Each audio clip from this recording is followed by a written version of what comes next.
Hey guys, JohnnyCrims2000 here, and welcome to my latest Let's Play. Today I'm going to be continuing on with Capcom's Marvel series. I don't want to say the Marvel Versus series because technically this isn't part of the Versus series. This is a precursor to the Versus series. Yeah, I'm going to be playing Marvel Superheroes, which is the spiritual successor to X-Men Children of the Atom, which I did a previous Let's Play for. The link will obviously be in at the end of this video. There you go. So this game came out in 1995 originally for the arcade, and then it was ported to the PS1, the Saturn, and then later on for the PS3 and the Xbox 360. The PS1 version, well, both PS1 and the Saturn version came out in 1997 for the in the US at least. In Japan, it had actually been released a little bit earlier, but for the most part, 97 around that time. And then of course it was released this past year actually for the PSN and Xbox Live Arcade as part of Marvel vs. Capcom Origins. Now for this playthrough I'm actually playing the Sega Saturn version, and no, the load times are not that quick. I'm actually cutting out the load times. And the only thing, well, there's a lot of things different. I shouldn't say the only thing. As you guys can already tell right here, big difference from this game and X-Men Children of the Atom obviously is that you can play as more than just the X-Men this time. A couple of them do return, including Wolverine, Magneto, Juggernaut, and Psylocke. But for the most part, everybody else is brand new, including my man here, Spider-Man, which I'm obviously playing as. I like Spider-Man. He's fast, but in later games especially, his health is not that great. His vitality, if you will. Now, one big difference that came from Marvel Superheroes, this game in particular, and one little concept that did not make it back in any of the future Marvel vs. Capcom games, or pretty much any Capcom game, is the inclusion of the Infinity Gems. Now, this game was based off of the Infinity Gauntlet, the saga, the story arc, I guess, that was going around in during Marvel at the time, during the Marvel comics, a couple years back actually, like in 1991 I believe, dealing with Thanos and the Infinity Gauntlet, and obviously the Infinity Gauntlet containing the Infinity Gems. Now the way that this translates to the gameplay here is that you see at the bottom there that I have the Power Gem, and every time I beat up, well, some of these guys, they'll release a new gem for me to collect. Now there are 5 gems in total. Let me count. There's the Time Gem, the Space Gem, Soul Gem, Power Gem, Reality Gem, and the Mind Gem. Sorry, it's 6. Sorry, it's been a while.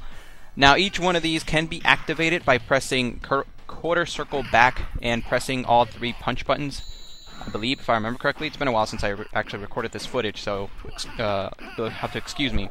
And each one sort of does something different every time.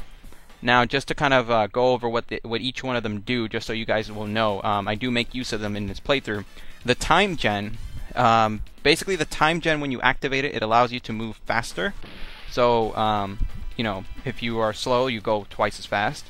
The Space Gem, it enables, like, it gives you super armor. So just think of, you know, Colossus in the previous game when he activates his super armor. That's pretty much the same thing that happens here, except every character kind of has that if you have the Space Gem. The Soul Gem allows you to recover a bit of life. The Power Gem, obviously, it powers up your attacks.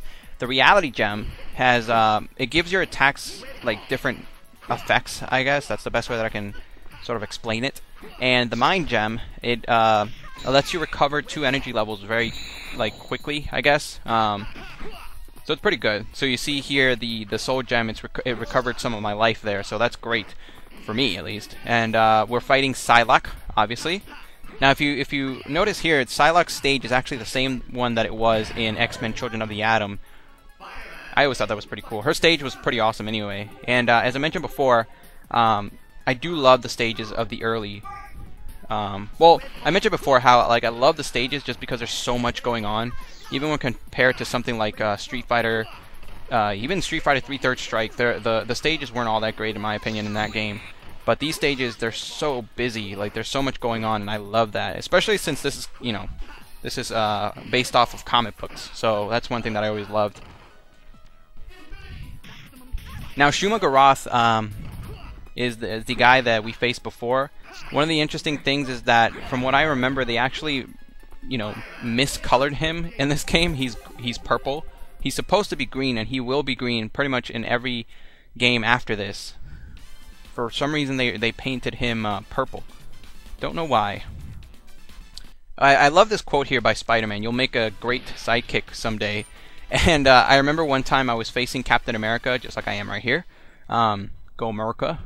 And you know, there's like the first time, or not really the first time, but I hadn't played this game in a while, so I didn't remember all the little quirks like that.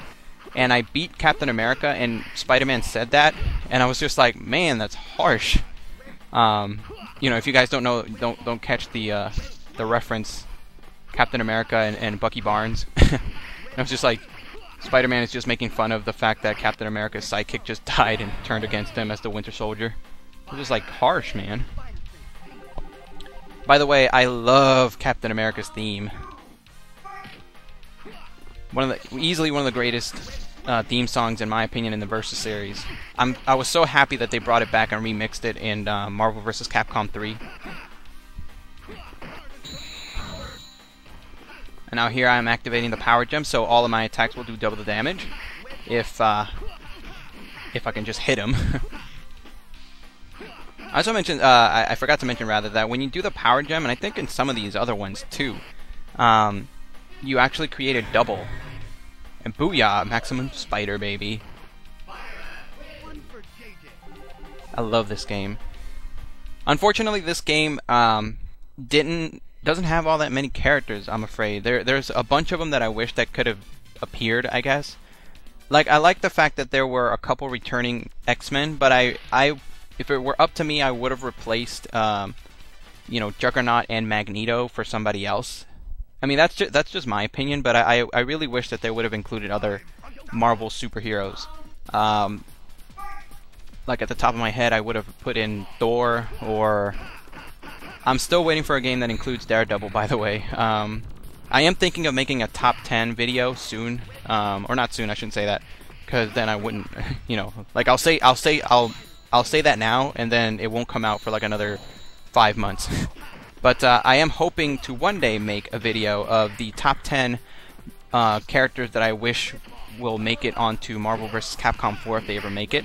You know, 10. I'll make 2 separate ones, like top 10 Capcom characters that I want to be in Marvel vs. Capcom 4, and then I'll make a top 10 Marvel characters that I hope will make it to Marvel vs. Capcom 4, and best believe Daredevil is going to be one of them. I'm not going to say which number he'll end up being, but I do love me some Daredevil.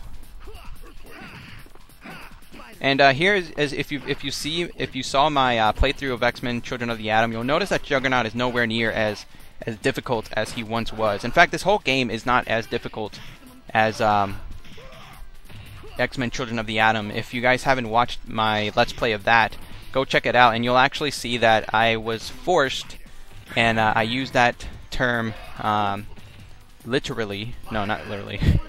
Yeah, like Wolverine just came through my TV and jacked me up and said, "You better do this, or else I'm gonna claw you to death." No, but I had to use Action Replay to play that game just because it's so freaking hard. And Juggernaut was a prime example of that. In that game, he just tore me up. My God. He's very difficult. So in this game, he was thankfully toned down. So now we're facing Blackheart. Blackheart is actually a recurring enemy to Ghost Rider, if I can remember correctly. He's actually pretty badass. I mean, he looks badass, and his attacks, I kind of consider Blackheart to be a sort of a keep-away character, because a lot of his moves are just meant to keep you away, and they take up a lot of the screen. So, for example, one of his attacks is one where he throws sort of like a, I can't remember the name of the attack, but he throws like a thing on the ground, and it explodes, and for the entire, like, it covers the entire screen vertically. So you have no way of like getting through him, and of course he has his little electric attacks there that cover the entire like either they'll cover the entire ground, or they'll cover, you know, they'll shoot straight forward, or it'll go like at an angle as an anti-air attack. So some of his ready moves, you saw him there do it a couple times. He'll actually throw a little bit of a demon, like some demons, and those can be annoying because it's a ready move, so they come out instantly, like that right there. He just threw his little demon spawn or whatever. One interesting thing about Blackheart here is that in Marvel vs. Capcom, I can't remember if it was in any of the other games. I'm actually trying to remember here if Blackheart was actually in any other games. I think he was in Marvel Superheroes vs. Street Fighter, if I'm correct, but I can't remember if his alternate, which is actually Mephisto, who's actually his dad, makes it sort of in the game, so you can sort of say that Mephisto has been in the Marvel vs. Capcom series, but not really, because all it really is Blackheart with an alternate color, which is just him as red. Which, if you really know who Mephisto is, they look nothing alike. So it's just like a cheap extra character that Capcom included. But we beat him because he's a sucker. And now we face Dr. Doom. Dr. Doom, I think, is supposed to be like the sub-boss. Dr. Doom's actually can be a pain, and you'll see that in my fight against him. The thing with Dr. Doom is that he actually he's very much a keep away character. Most of his moves involved him, projectiles like you saw there, like that. It covers the entire screen, and he has this annoying thing right there that he just hovers. He just likes to hover, and if you try to jump up to get him, he'll just jump up, or he'll just hover up so that you cannot attack him. So for some characters, it can actually be quite a pain to reach up to him. Now, thankfully, with me, because I'm Spider-Man, I can actually I have an anti-air move, which is where I throw my web line, and I can just, I can bring him down. I think I actually do it in this playthrough. I can't remember. Booyah. I do find it interesting, though, that Dr. Doom is a very, very popular, Marvel villain. Just in general, like, he's a very popular villain. Like, in a lot of the games that he's in, he, like this game, or in Marvel Ultimate Alliance, or, I'm sure he's in other games, I can't remember, as, like, the main villain. The funny thing about that is that while he's, like, a very popular villain, he actually is the sworn enemy of the Fantastic Four, who by comparison, they aren't as popular. Like, they're not in Marvel vs. Capcom at all. In fact, none of them actually have made it in the Marvel vs. Capcom series. They do eventually make it onto the series, like, sort of, through the Super Skrull, who kind of utilizes each one of their powers just all at once. But I always thought that was kind of funny, like, Dr. Doom makes it to a fighting game and looks badass, but none of the Fantastic Four do. I always thought that was kind of sad. And as you guys see here, I am having a little bit of difficulty with Dr. Doom, but that's not my fault. He's just a very annoying person to fight. I mean, it's good because he's like the sub-boss, but at the same time, it's like, I hate fighting this guy.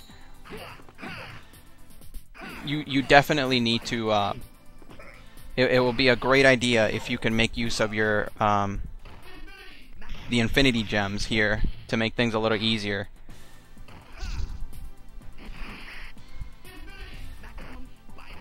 Oh, I thought I could get him there, in the middle of the air.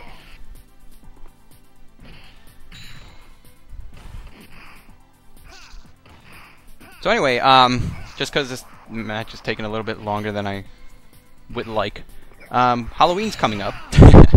And I actually have a very cool idea for a costume. I'm actually going to try to go as Thor. I'm meeting a friend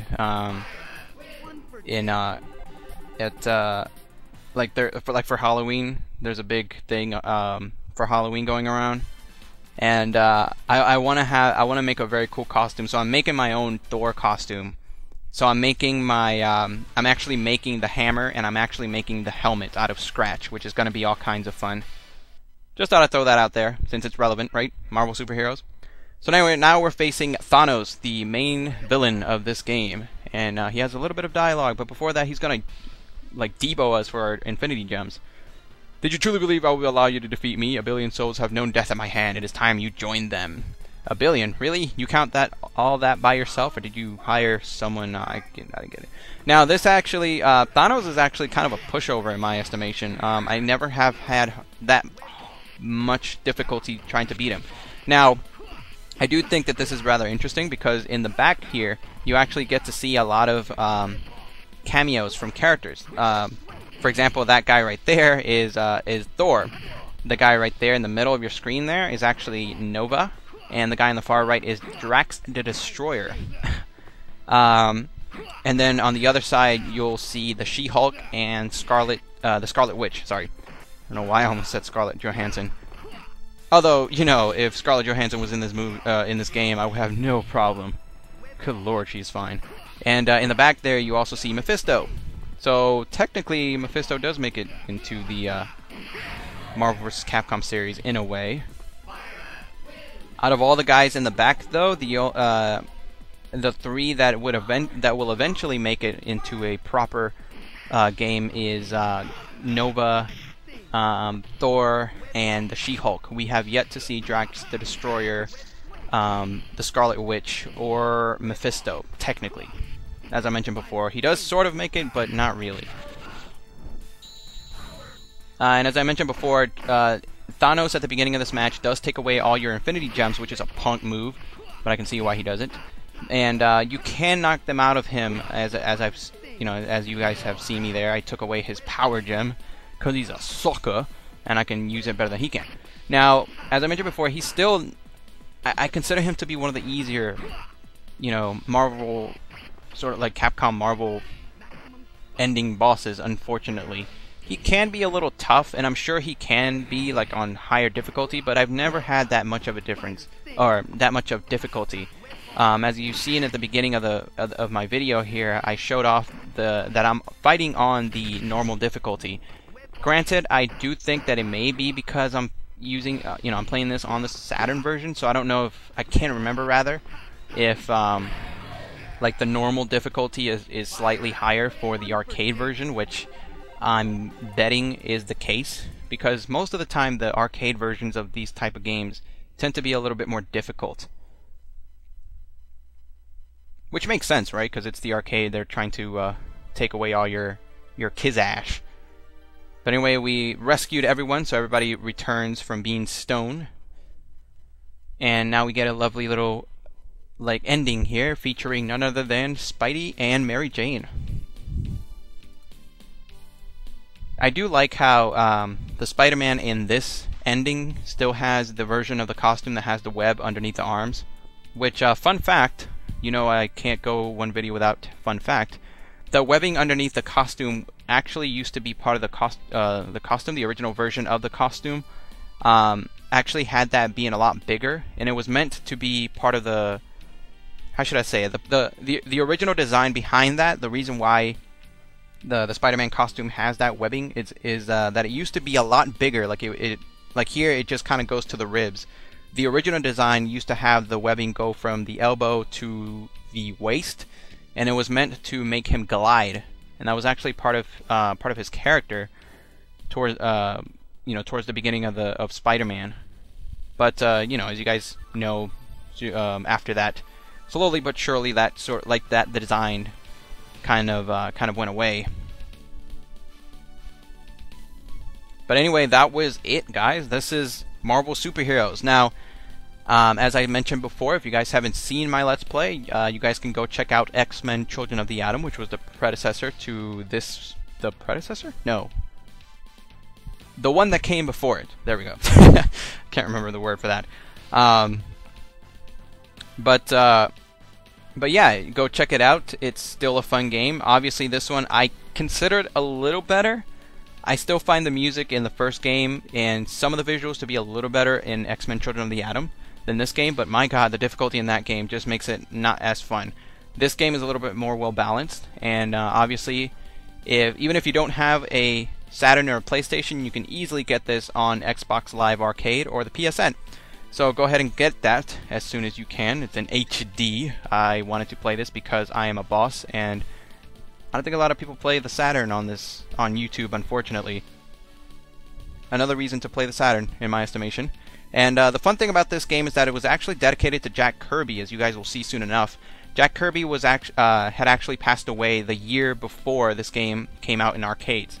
Now, as I mentioned before, this game came out in 1995, originally in the arcade. Jack Kirby actually passed away at the age of 76 in 1994.